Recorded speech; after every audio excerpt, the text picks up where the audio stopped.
Dando continuidade ao curso de Hermenêutica Jurídica, anunciamos a conferência de número 2, a interpretação constitucional e o direito privado.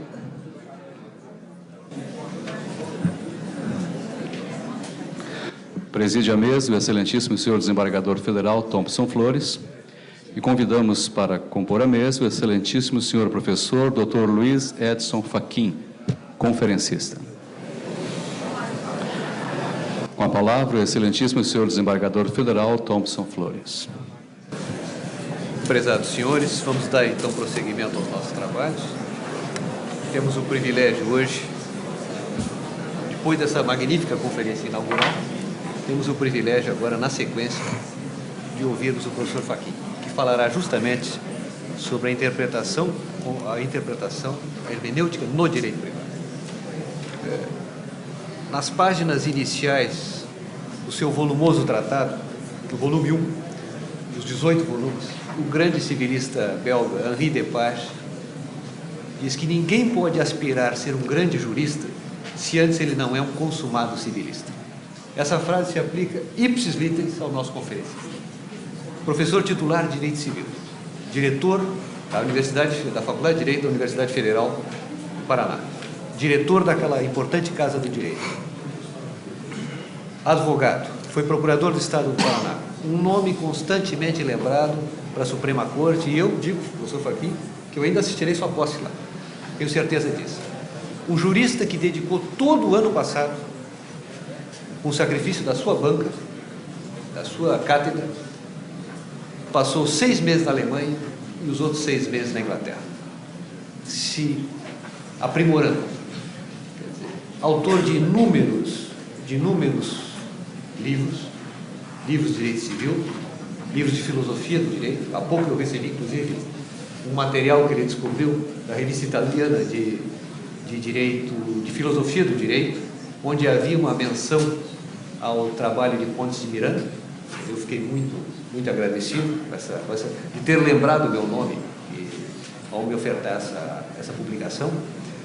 E o professor Fachin prontamente aceitou o nosso convite, de modo que é um privilégio para o nosso tribunal, nosso plenário, magistrados de todo o país estão aqui, operadores do direito, ouvindo o professor Fachin. De imediato, passo a palavra a Vossa Excelência e mais uma vez reitero meus agradecimentos. Muito obrigado, boa tarde, senhoras e senhores. O desembargador Thompson Flores tem me privilegiado dentre aqueles com os quais mantém uma frutífera correspondência epistolar sobre os mais variados temas. Eu tenho sido destinatário desse privilégio, portanto, ao cumprimentá-lo, agradeço de público essa deferência.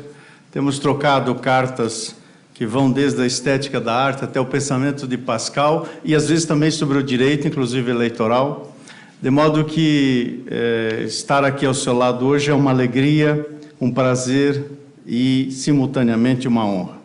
Quero também cumprimentar o professor Juarez Freitas, que, ao lado do desembargador Thompson Flores, coordena este evento, e dizer de público da minha amizade, admiração acadêmica e pessoal e muito fraterna ao professor Juarez. O professor Juarez deu-me um segundo atestado de nascimento, por assim dizer. Eu, que nasci no norte desse grande estado do Rio Grande do Sul, daqui saí antes de começar a andar e me fiz gente no estado do Paraná que me deu berço e caminho. Mas foi o professor Juarez que me convidou a ser professor visitante do mestrado da PUC do Rio Grande do Sul. E essa experiência me deu um novo atestado de nascimento para meu orgulho e a minha riqueza pessoal. Portanto, digo de público do meu carinho, da minha admiração e da minha gratidão. Cumprimento todos os presentes, sei que falo a homens e mulheres que estão aqui vocacionados pelo sentimento de justiça e vocacionados no verdadeiro norte epistemológico e etimológico desta palavra, que é ser chamado, e nós todos aqui somos chamados para construirmos o nosso caminho da prestação jurisdicional em qualquer posição que estejamos, mas também para seguir alguns exemplos, como os que foram citados aqui pelo ministro Paulo Brossard, da Suprema Corte, referindo-se a Carlos Maximiliano, que, dentre os clássicos, sempre está presente nas nossas ponderações, mas também ao lado dele de uma corte formada por Orozimbo Nonato, Hahnemann Guimarães, que se colocava no cenário nacional, gerando para si o enorme e merecido respeito. Seguir esses exemplos significa seguir também o exemplo do ministro Rui Rosado Aguiar, que aqui está presente, a quem muito estimo, e já disse a ele em particular, e repito de público: ministro, o senhor faz falta no Superior Tribunal de Justiça.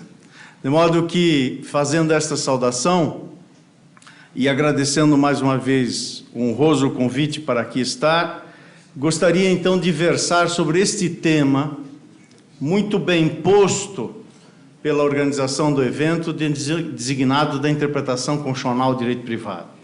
Há aqui, evidentemente, uma premissa, qual seja de compreender essa interpenetração dos espaços públicos e privados quando apreendidos pela teoria e pela prática do direito. Vale dizer, do diálogo entre codificação e Constituição. Este é um diálogo que tem várias raízes e remonta muitas considerações, mas me prendo apenas uma dessas vertentes da formação histórica desse diálogo. É aquela que faz lembrar uma frase proferida no âmbito do Supremo Tribunal Federal pelo então ministro Moreira Alves, que dizia ao longo de um debate que a Constituição precisava ser lida à luz do Código Civil. Este modo de ver e de pensar é um modo próprio e que, obviamente, precisa ser respeitado no seu devido contexto, um modo próprio do que podemos chamar de uma modernidade clássica do pensamento jurídico brasileiro. Ou seja, é um modelo de pensamento segundo o qual a codificação de direito civil constituía aquilo que se chamava de a constituição do homem privado. Neste momento, praticamente diálogo algum havia, no verdadeiro sentido da palavra, de vasos comunicantes entre esses dois sistemas, diálogo algum havia entre Constituição e codificação. A Constituição era, na verdade, uma espécie de carta organizativa das funções e da estrutura do Estado, e o Código, a seu turno, correspondia então a este governo jurídico das relações interprivadas. Ora, esta ordem de ideias não deixava de levar em conta, evidentemente, uma certa interpretação constitucional do direito privado. Mas era uma interpretação que nós podemos designá-la de exógena ou externa. Vale dizer, as matérias submetidas à Constituição e ao crivo constitucional, ao controle, seja difuso ou concentrado, somente chegavam a esse nicho de verificação da sua constitucionalidade quando diziam respeito a alguma regra específica da Constituição e de natureza vinculante. Esta percepção, portanto, exógena, é uma percepção que no Brasil contemporâneo parece-nos não tem mais sentido. A centralidade da irradiação das fontes normativas passou a ser ocupada pela Constituição. E, portanto, a interpenetração entre a espacialidade pública e privada é ressignificada nessa perspectiva de que a Constituição de todos, inclusive dos particulares, é a mesma Constituição que se aplica ao Estado. E, nesse sentido, portanto, é o Código Civil que passa a ser lido necessariamente à luz da Constituição. E de qual Constituição? Evidentemente que aqui é preciso ter presente, como uma decorrência dessa primeira premissa que eu estou a lhes mencionar, que a Constituição não tem apenas um único sentido. Esse substantivo é, a rigor, um significante recheado, pelo menos de 3 sentidos os significados. Claro que, em primeiro lugar, a Constituição é tomada na sua dimensão formal, e aqui estamos a nos referir ao direito constitucional positivado, ou, se quisermos, à Constituição Federal Brasileira de 1988. Mas, por óbvio, que se o fenômeno da Constituição compreende a Constituição em sentido formal, evidentemente que nele não se exaure, porque também a Constituição, já agora numa segunda dimensão, a dimensão substancial que emerge do substantivo Constituição. Eis que não são apenas constitucionais as regras constitucionais, também constitucionais e elevados ao estatuto de normatividade vinculante são os princípios expressos previstos na Constituição. E ainda mais, nessa dimensão substancial, também é constitucional o princípio que derive implicitamente de um princípio expresso na Constituição.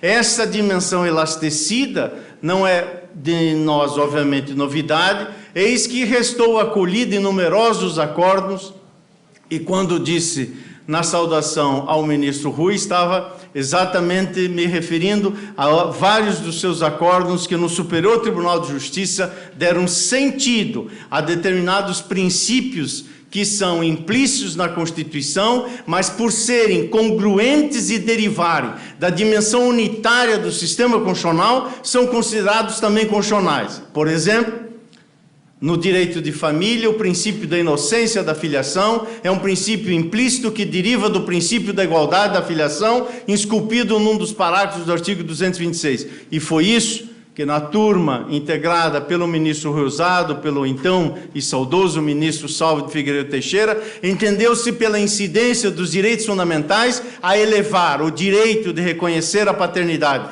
por meio da investigação forçada ao estatuto de um direito fundamental da criança e do adolescente. Nessa perspectiva, portanto, a dimensão da Constituição apreende aquela primeira formal, essa segunda substancial, mas há uma terceira que se agrega a essas duas e, quiçá, seja a mais relevante de todas. Eis que o fenômeno da interpretação constitucional do direito privado não está necessariamente jungido à necessidade da presença formal de uma Constituição. Eis que Constituição, em sentido material, também tem os países que, eventualmente, em sentido formal, Constituição não tem. Isso, portanto, corresponde a dizer que nessa terceira e última dimensão que estamos a mencionar aqui como premissa do que vamos mencionar adiante, há o que se chama de prospectividade da Constituição ou Constituição prospectiva.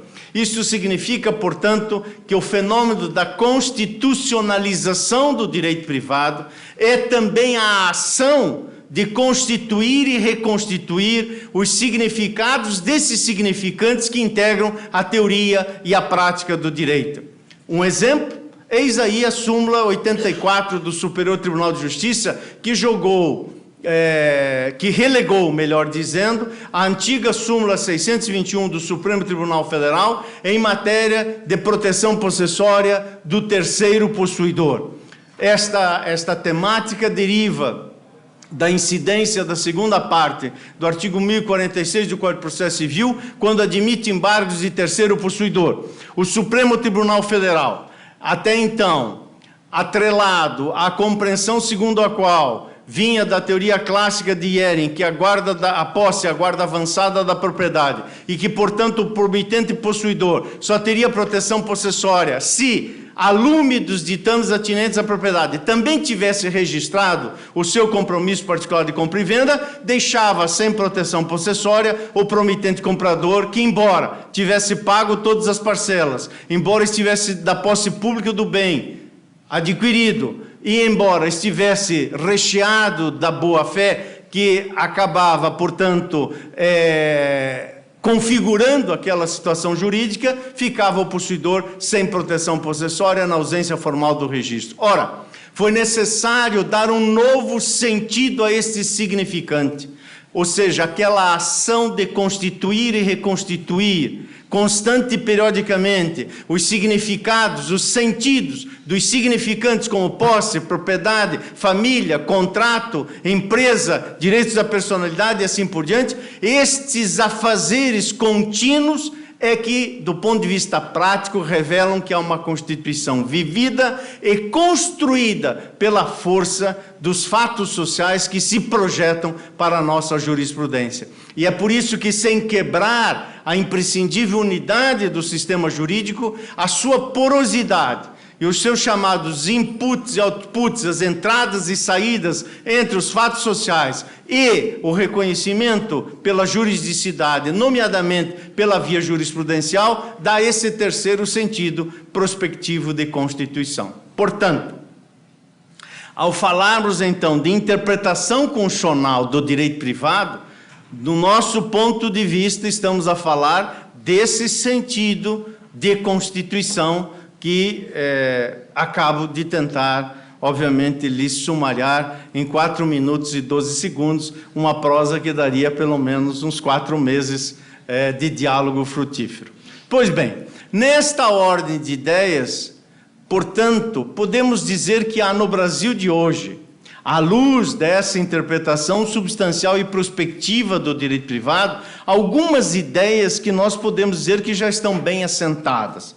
Vou elencar em torno de 4 ideias sobre as quais creio que a modernidade abriu espaço para que essa percepção contemporânea no pensamento jurídico do direito privado assentasse. Primeira delas, creio que é pacífico já entre nós reconhecer a incidência da Constituição e, portanto, dos seus princípios constitucionais nos diversos âmbitos do direito privado, nomeadamente no tripé de base que corresponde à espinha dorsal do governo jurídico das relações interprivadas. Esse tripé de base que recebe, portanto, essa luminosidade jurídica da incidência normativa e vinculante da Constituição, corresponde este tripé ao chamado trânsito jurídico, as titularidades e o projeto parental. No trânsito jurídico, estou usando aqui uma terminologia do professor José de Oliveira Ascensão, no que se chama de trânsito jurídico, encartamos aí tudo aquilo que coloca direitos disponíveis em movimento, portanto, o contrato, as obrigações de sentido amplo, a responsabilidade civil por ato danoso, o direito de danos, portanto, a responsabilidade civil por danos e assim por diante. Nesta dinâmica jurídica está o primeiro pilar deste tripé. O segundo é composto pelas titularidades, aquilo que o professor José de Oliveira Ascensão designa de estática jurídica, vale dizer, objeto que compõe, por assim dizer, aquilo que é colocado em movimento. Em outras palavras, o patrimônio, na sua ampla dimensão, patrimônio material, patrimônio imaterial, também aí, evidentemente, a posse, as propriedades, e aí, por fim, também a empresa, no sentido aqui, obviamente, de empreendimento e não de personalização jurídica. E o terceiro é o projeto parental, que corresponde a esta concepção aberta e plural que temos na dicção atual dos modelos jurídicos de família no Brasil. Este tripé, portanto, faz com que quem opere sobre ele, quer seja para interpretar e aplicar, realize, portanto, uma incidência direta e imediata da Constituição nas relações interprivadas. Este giro, por assim dizer, quase que um giro de Copérnico, se, com a devida licença, o polonês Nicolau nos permitir essa metonímia, portanto, é um giro para revelar que o que está no centro dessa constelação jurídica é, de fato, a Constituição e não mais a codificação.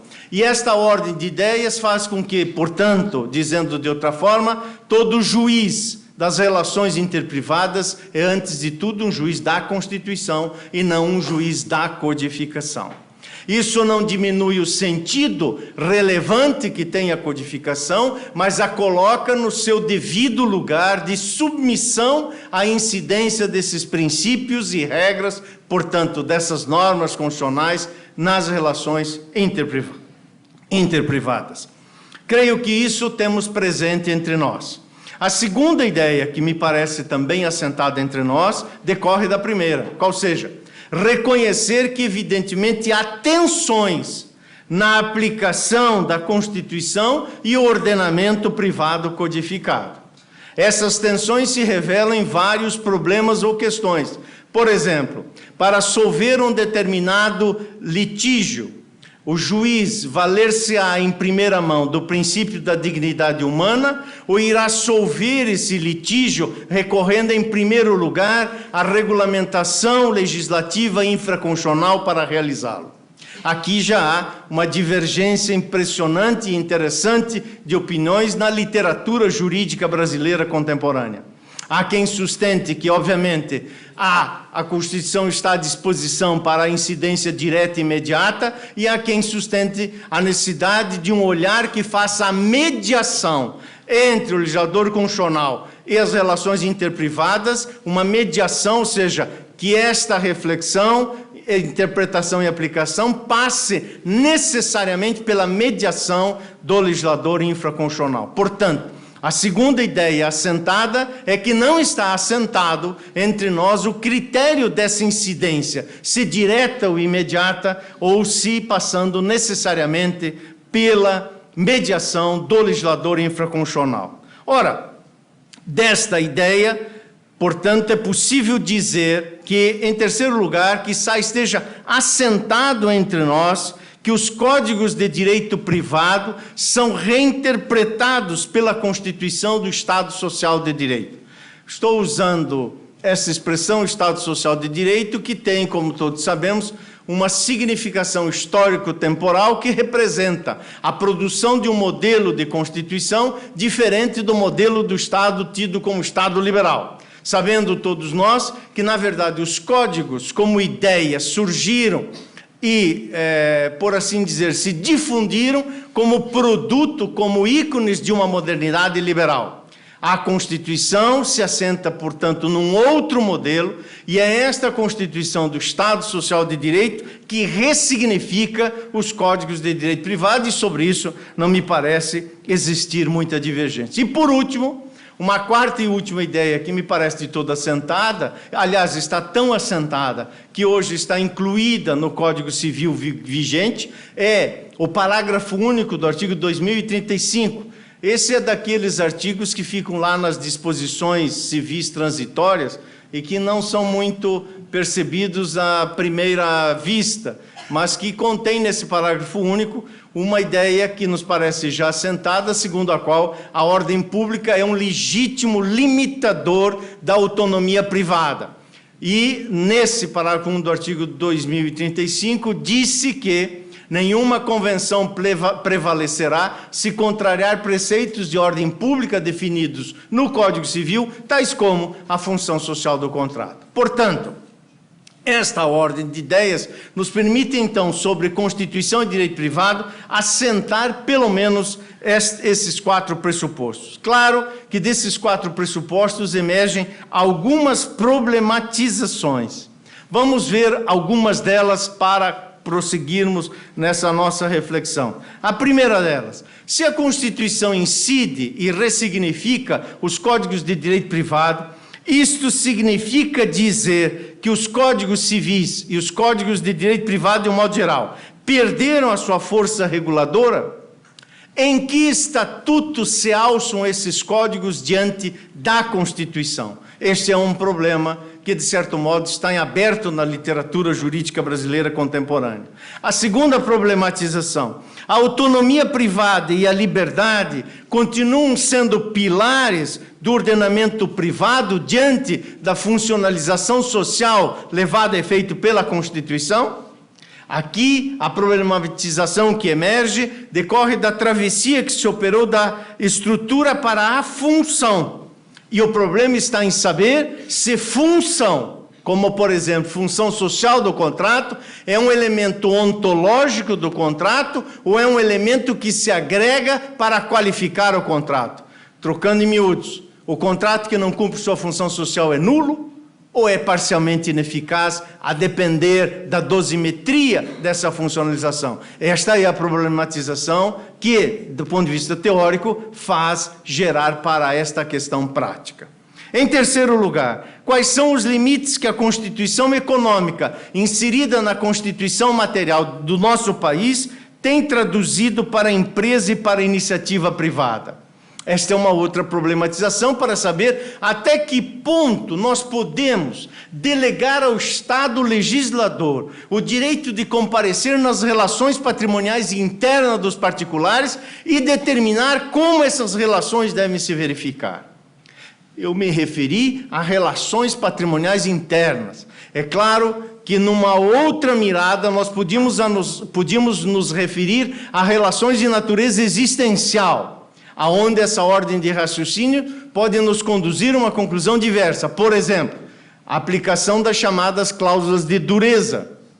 Como os senhores sabem, no direito matrimonial, há a cláusula de dureza que permite ao juiz não homologar a separação consensual. Vamos imaginar que o casal tenha decidido divorciar-se consensualmente pela via judicial, não valendo-se da faculdade conferida extrajudicialmente, ou por ter menores não podendo valer-se de tal faculdade. O juiz, ao examinar o acordo deste divórcio, poderá deixar de homologar o acordo de divórcio se reputar que, não obstante estejam de acordo A e B, os acordos não atendem o melhor interesse de C, os filhos desse casal. Essa ordem de ideias reinterpreta a questão anteriormente colocada, porque aqui estamos na seara de direitos não disponíveis.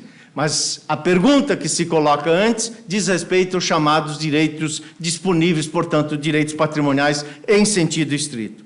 Uma quarta problematização, esta sim também um canal aberto e que diz respeito muito de perto à atividade jurisdicional, que é a harmonização entre Constituição e a ordem jurídica privada pode operar-se por obra do Poder Judiciário?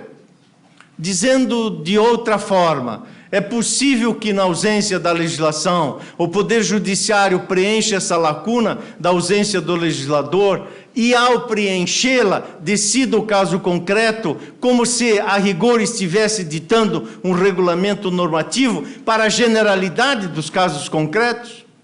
Esta nos leva à quinta e última problematização, que vai de encontro e não ao encontro da que eu acabo de mencionar, que é a seguinte: a inércia legislativa infraconstitucional fratura a necessária segurança jurídica?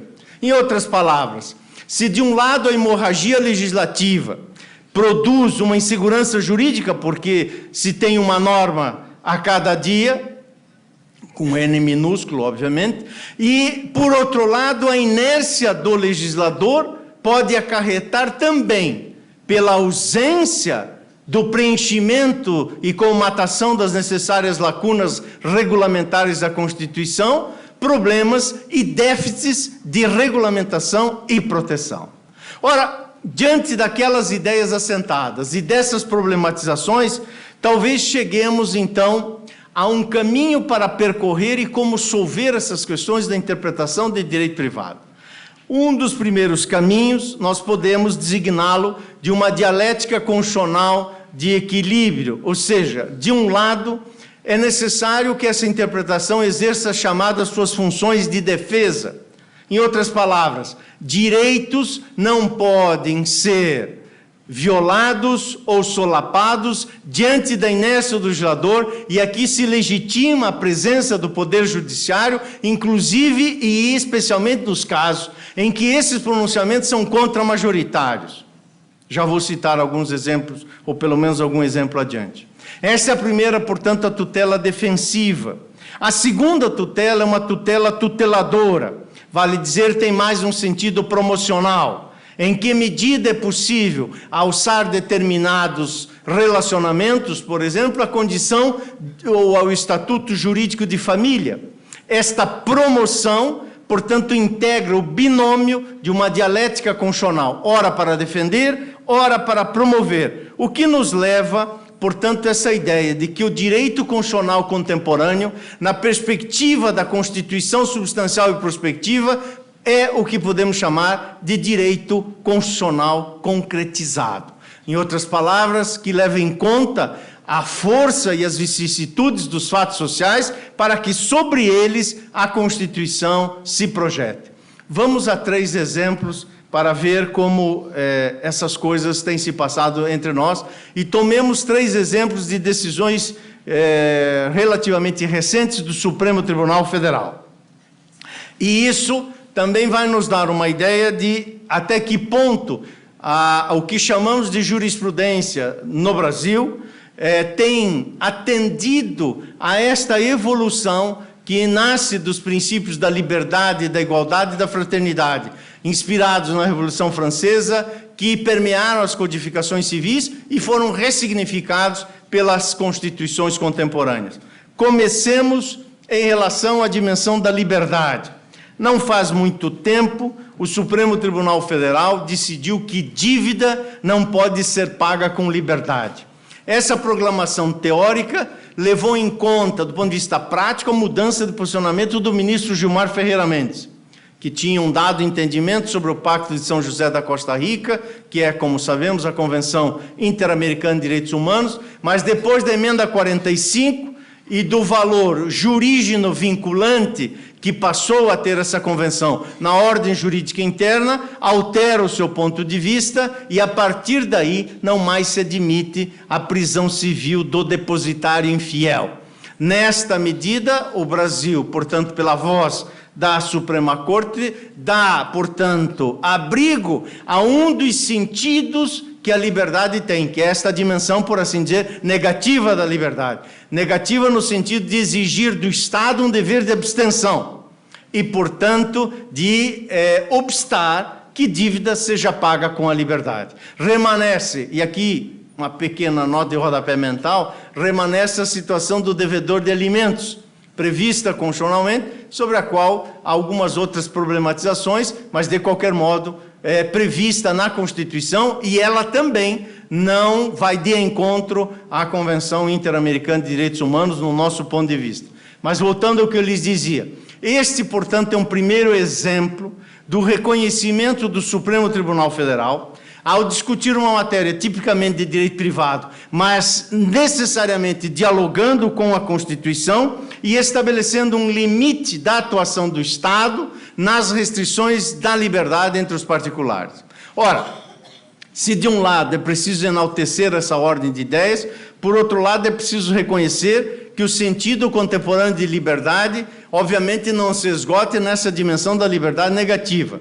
Fala-se hoje com muita razão que a liberdade se apreende numa dimensão plural, há liberdades, e dentre elas, especialmente, a liberdade substancial, que é a liberdade para o desenvolvimento, que significa, trocando em miúdos, que todos temos o direito a um mínimo patrimonial de existência, que este mínimo, portanto, é tutelado por esta percepção. O que faz, desde logo, antever as sístoles e diástoles pelas quais, com licença dos cardiologistas, as sístoles e diástoles pelas quais a nossa Suprema Corte passa.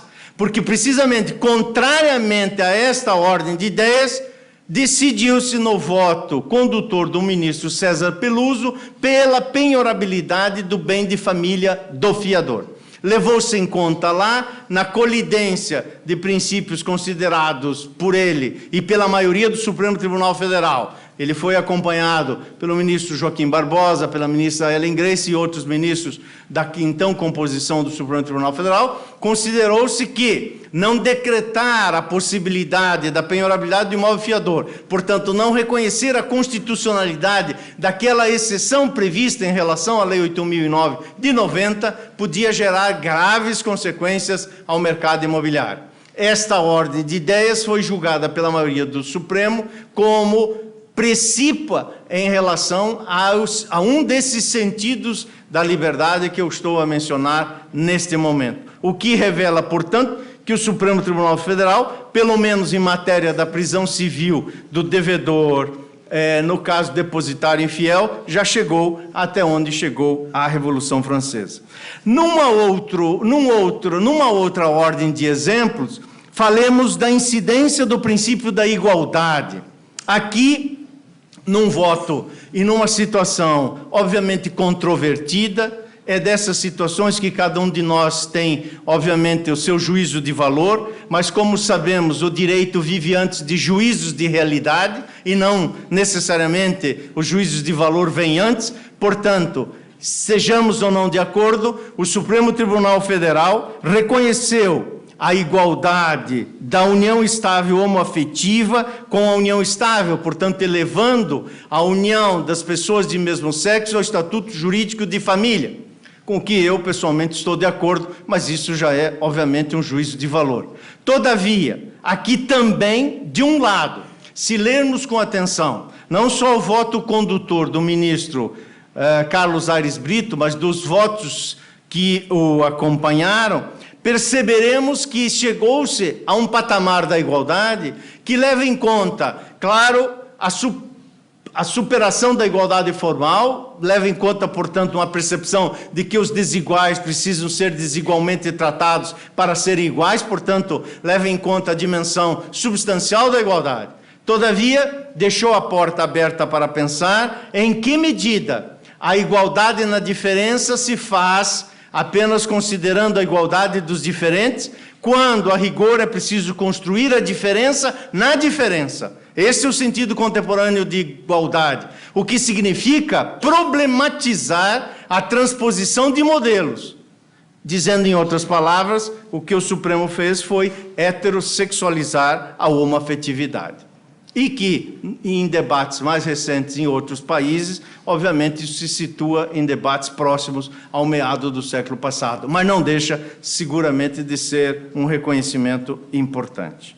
Por último, no tripé da Revolução Francesa, ao tratar da fraternidade, o Supremo Tribunal Federal, julgando matéria que, aliás, o ministro Paulo Brossard, que se referiu várias vezes ao direito civil e direito privado, referiu-se com extrema pertinência à questão das células-tronco embrionárias, pois bem, o Supremo, ao apreciar a constitucionalidade ou não das pesquisas em células-tronco embrionárias, porque esse era o X da questão, julgou constitucional por maioria esta possibilidade, levando em conta, especialmente no voto condutor, aqui também do ministro Carlos Aires Brito, a ideia de que isso decorreria de uma solidariedade que seria o sentido contemporâneo daquela fraternidade de então, e essa solidariedade sugeriria abrir as portas das pesquisas para um espírito fraternal, disse ele, preconizado pela Constituição para curar doenças e também para situar-se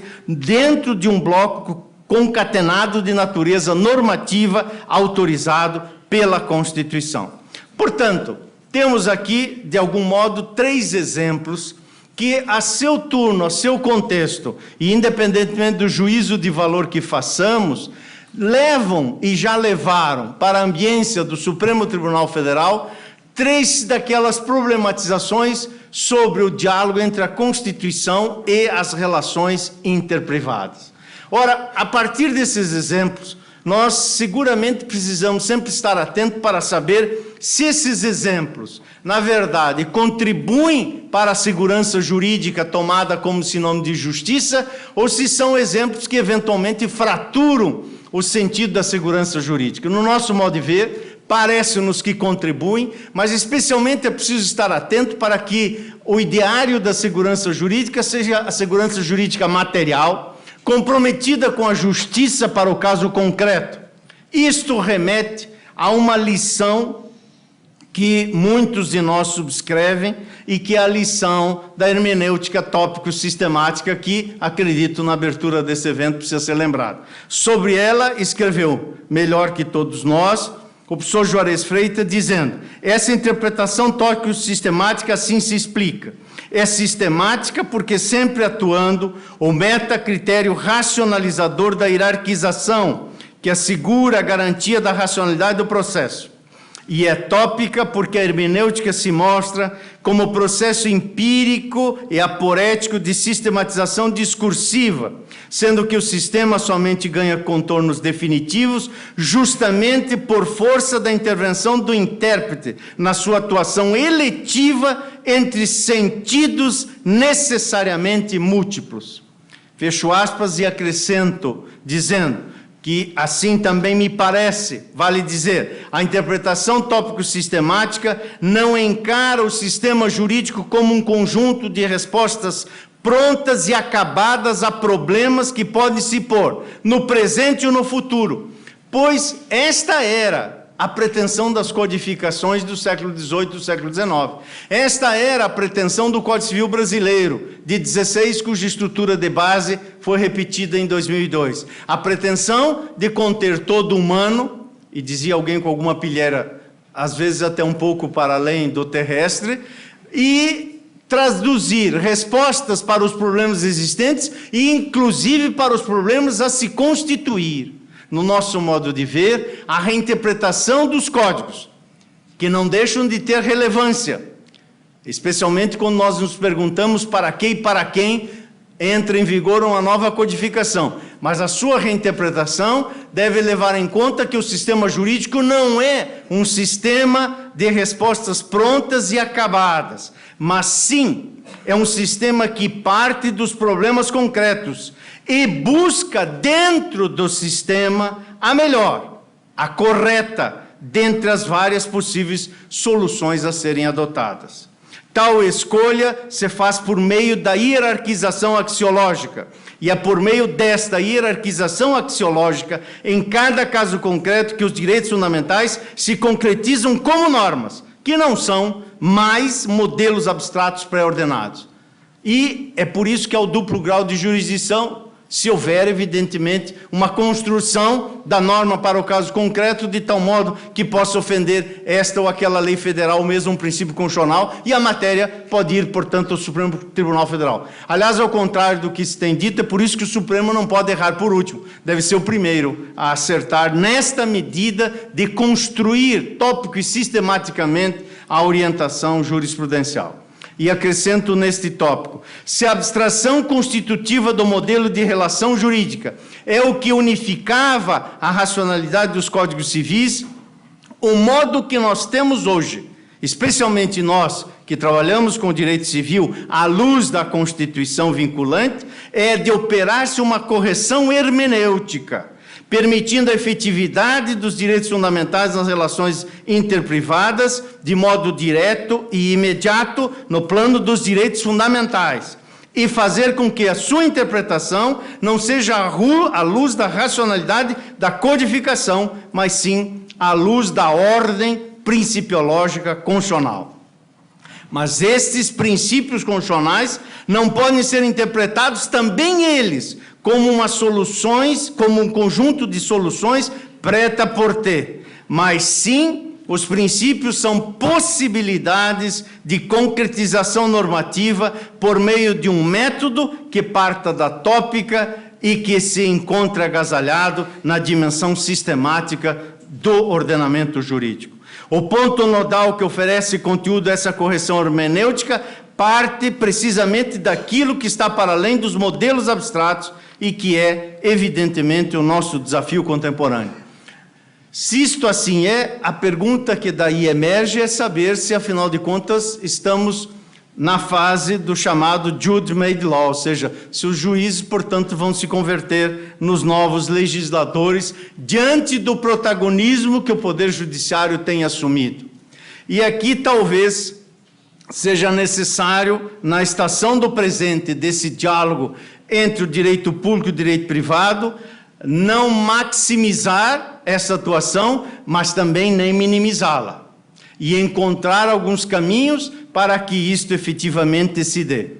Esses caminhos podem estar espelhados, quiçá, em algumas premissas que nos ajudam a pensar. Uma delas, quiçá a primeira, dizer não na atividade da prestação jurisdicional à ética da convicção, mas dizer sim à ética da responsabilidade, para recuperar aqui Max Weber, entre outros. Ética da responsabilidade, que significa responder também pelos meios e fins e o seu respectivo equilíbrio e, obviamente, levar em conta este equilíbrio no campo da decidibilidade. Em segundo lugar, dizer não à divinização da lei em sentido formal como um fim, mas dizer sim à unidade do ordenamento jurídico e à busca da sua legitimidade. Em terceiro lugar, dizer não na composição dos litígios interprivados, à captação do sujeito e da sociedade apenas como imagem abstrata, mas levar em conta que em cada litígio, como escreveu Pietro Barcellona, há uma pessoa de carne e osso. Em quarto lugar, dizer não à reificação das coisas, dos conceitos e das próprias pessoas.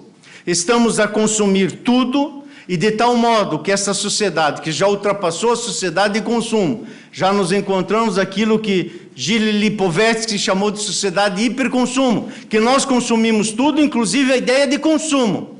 E esta ideia se projeta para dentro da prestação jurisdicional, em que, de certo modo, somos todos quase que conclamados, juízes, advogados, membros do Ministério Público, enfim, todos nós que operamos com direito, a McDonaldizar o Poder Judiciário, para emitir a cada 2 minutos e 15 segundos uma determinada prestação jurisdicional, não nos importando muito o valor nutritivo da peça que se apresente para matar a fome de justiça.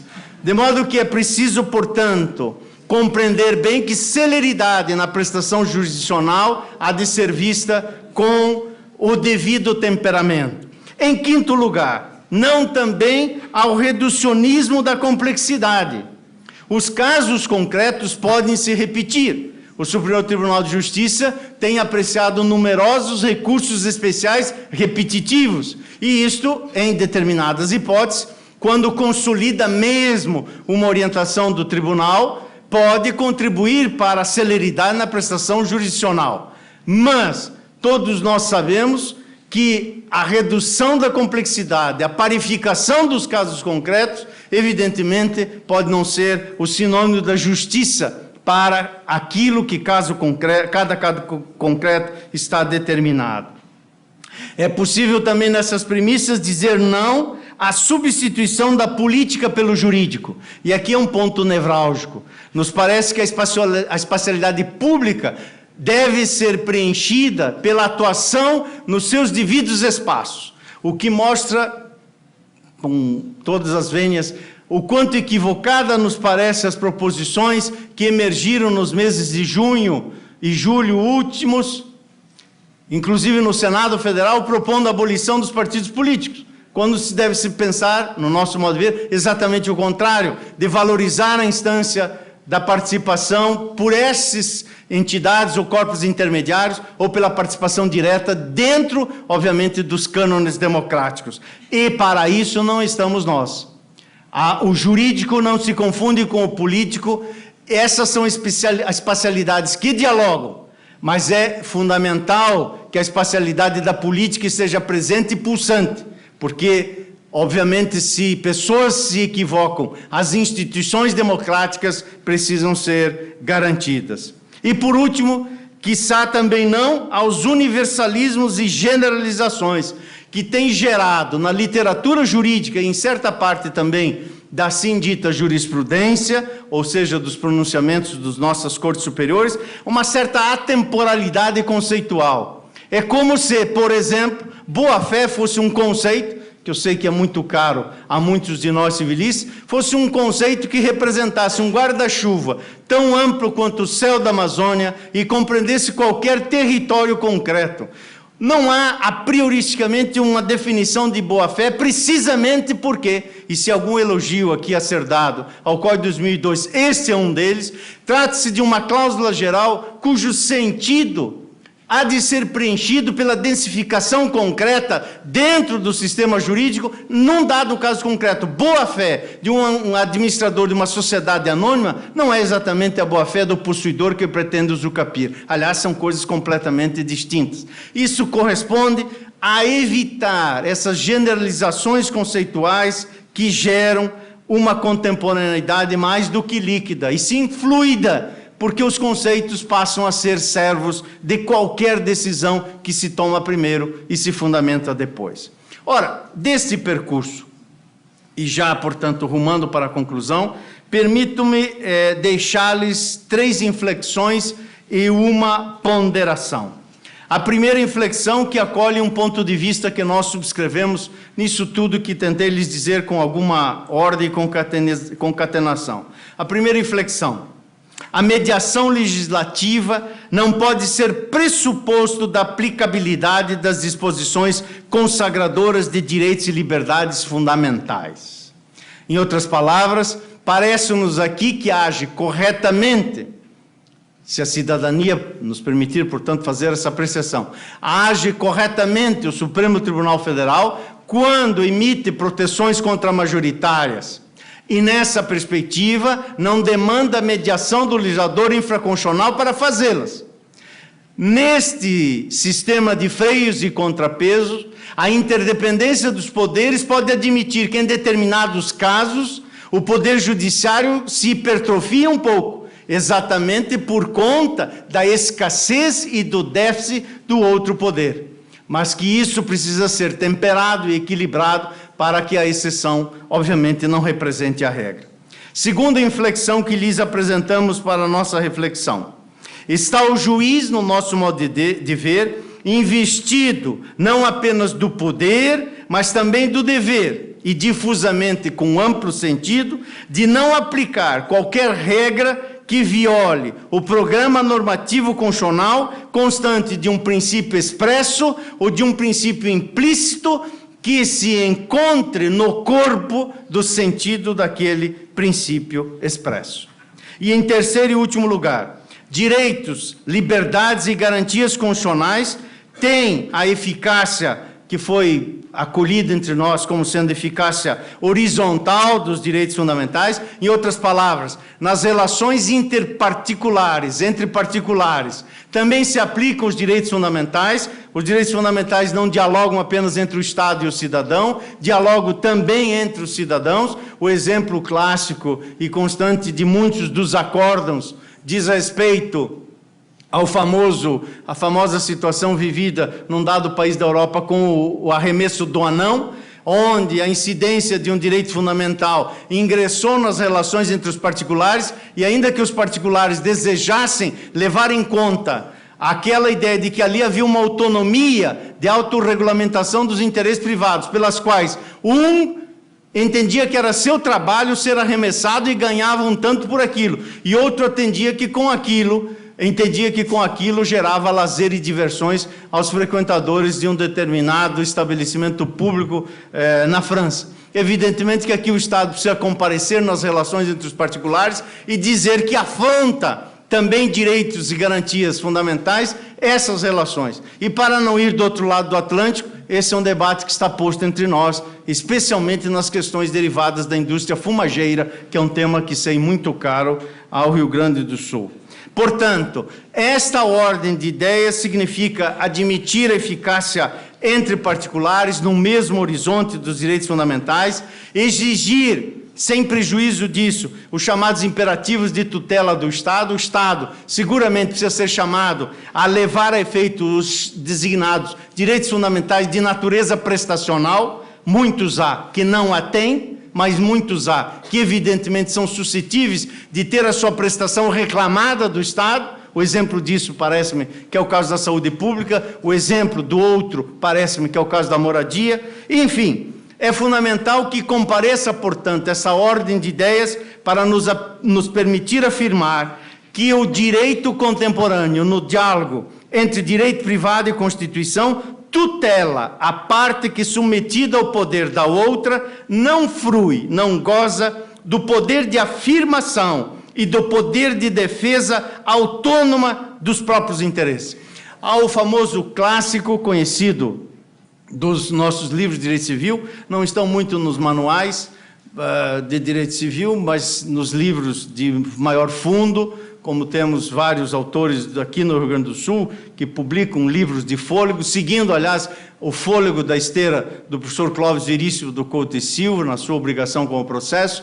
Há nesses livros o caso que se tornou paradigmático nessa ordem de ideias, que foi a hipótese julgada pelo Tribunal Constitucional Alemão, da filha que concedeu fiança para um determinado empréstimo contraído pelo pai, e tratava-se de pessoas de pouquíssimas posses. O empréstimo contraído foi para atender necessidades vitais daquela família, e a incidência de um processo inflacionário e de certos adminúcleos que de acessórios tornaram-se o principal, o pagamento do valor global gerava não só uma asfixia econômica, como era efetivamente impagável. O Tribunal Constitucional entendeu que este tipo de circunstância precisa ser reinterpretada à luz da incidência de algo muito importante entre nós hoje, que supera a compreensão tradicional da autonomia privada, tal como aprendemos nos livros de Washington Barros Monteiro, de Orlando Gomes e tantos autores clássicos relevantes, mas que são ressignificados a ideia de que tomou lugar da autonomia privada o sentido das liberdades, no plural, porque a liberdade também pode limitar a liberdade. É o caso desta hipótese, onde a liberdade de contratar está limitada por outra liberdade, que lhe é axiologicamente superior. Nesta ordem de ideias, se isso se traduz mais em problemas do que em soluções, acho que podemos concluir nos 32 segundos que ainda me restam, valendo-nos, quiçá, de duas metáforas que advêm dos gregos. Uma, a Constituição não pode nos levar à metáfora do rei Midas, do rei grego Midas, porque se tudo for constitucional, a rigor nada será constitucional. Converter tudo em ouro significaria adotar uma macroconstitucionalização. Todavia, o nosso outro desafio é vencer o leito de Procusto, que, como sabem, era aquele salteador que na floresta se encontrava, tinha algo que se assemelhava a uma cama, e quem por ali passava, ele subjugava o tamanho da cama. Se menor que a cama, ele esticava para dar certo no tamanho da cama, e evidentemente que vitimizava aquela pessoa. Se grande demais, cortava braços e pernas de modo tal que coubessem na cama. Parece-nos que não é a fotografia que se deve adaptar à moldura, e sim a moldura que deve adaptar-se à fotografia. Ou seja, o sistema jurídico precisa ter esses vasos comunicantes, atento à segurança jurídica material, para que tenhamos presente que, de fato, pensar e aplicar o direito não é coisa simples, mas deve ser feito com a simplicidade de todos aqueles que buscam a justiça. Era isso. Muito obrigado.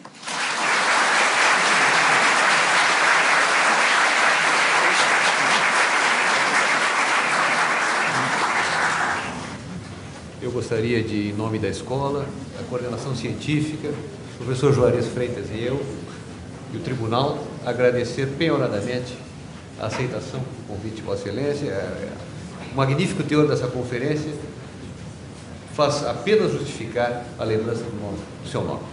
E gostaria de passar às suas mãos uma modesta lembrança da escola, uma lembrança deste evento que é assinalado pela sua conferência. Muito obrigado. Peço ao auditório, então nós faremos um breve intervalo de 20 minutos para retomarmos depois com a conferência do professor Antônio Carlos Gomes. Então, suspenso os trabalhos.